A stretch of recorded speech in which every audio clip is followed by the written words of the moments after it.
Hey everybody, it is Jason from the Texas Gun Vault 2, and I only have a little bit to talk about tonight, so this is going to be a quick one. I know I always say that and then I go like 15 minutes. Tonight's video is just a little update to a couple of things that are going on that people had asked me about, and also to thank one of my subscribers because he really helped me out.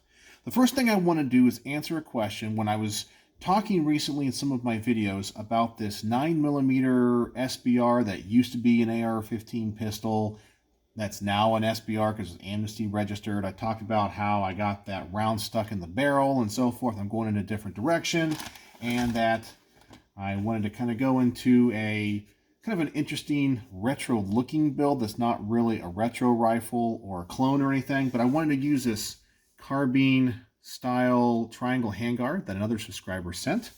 But in order for me to use this, I have to change out and install the handguard front plate to a barrel. And the barrel that I wanted to get would be like a Colt 9mm SMG barrel or style, essentially. I found one. The only company that seems to make one right now is Rock River Arms.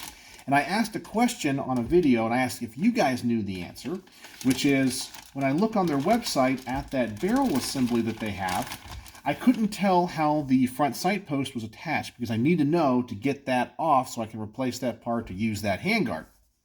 And because all their 5.56 ones appeared to use a standard pin, which normally is a taper pin on those A-pillar front sights, but the 9mm didn't look like they had anything. I was like, how in the world do they stay on?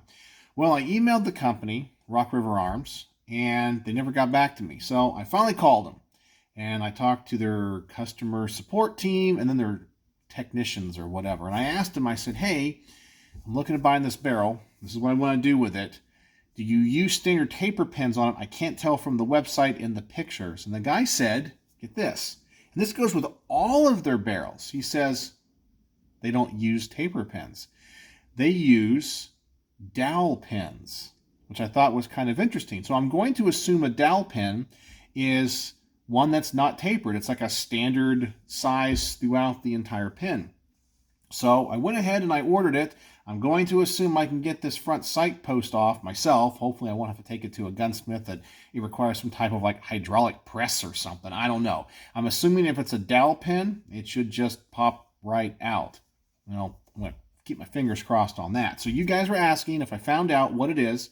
Rock River Arms uses a dowel pin instead of a taper pin, which is found on like most mil-spec guns. Now, some people may say that's an issue, especially maybe on the 5.56 where the gas block is actually in use. I mean, I don't think those pins are going to come back out, but we're going to see. So I ordered one of those barrels. The other thing I want to do is I want to send a huge shout out to a subscriber.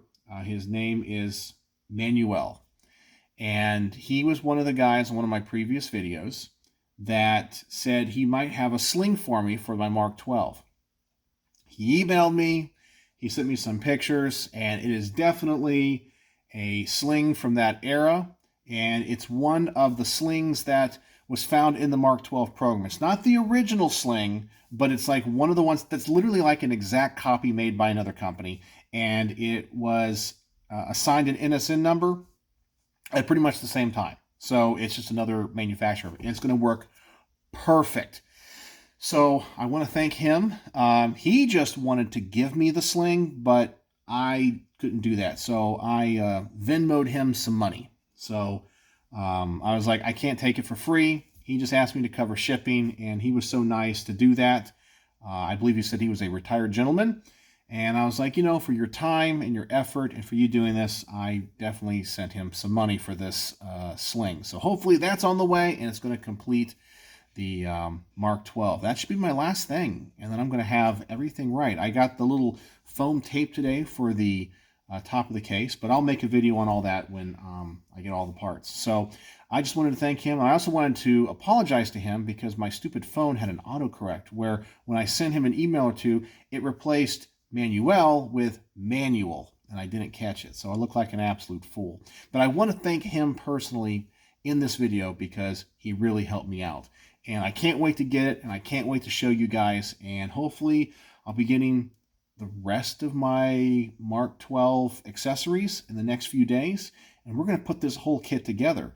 And I also talked to somebody else today named Jody, and I'm assuming he used to be in SOCOM, and he was the one that sent me all of the documents and the scans of like the logos and the things, that the paperwork that went with the Mark 12s. And he gave me some great information on how they labeled the Pelican cases. And he told me that they had this logo that was printed and then put into a paper protector, like a document protector, and it was like folded over and then taped onto the case. Well, that might be a little bit too lowbrow for the Texas Gun Vault, but hopefully I can make a sticker out of the logos that he sent, the SOCOM stickers, or a logo they sent, and make a sticker out of it. So I got to figure out how to do it. He said he might have one still, and I'm going to put that on the case. And so I'm going to try to dress it out that way. So I want to thank him with all the information. I got to print off all the documents that go with the rifle. So it's going to be a pretty darn complete thing. I can't wait to show you guys. So anyway, thank you, Manuel. Thank you, Jody. And Rock River Arms uses dowel pins in their A-pillar front sights and not taper pins. So that's just the gun talk for tonight. And I guess that's it. Not much else to talk about, which might be a good thing, right? No news is good news. So anyway, let me know what you think in the comment section below. And as always, thanks for watching.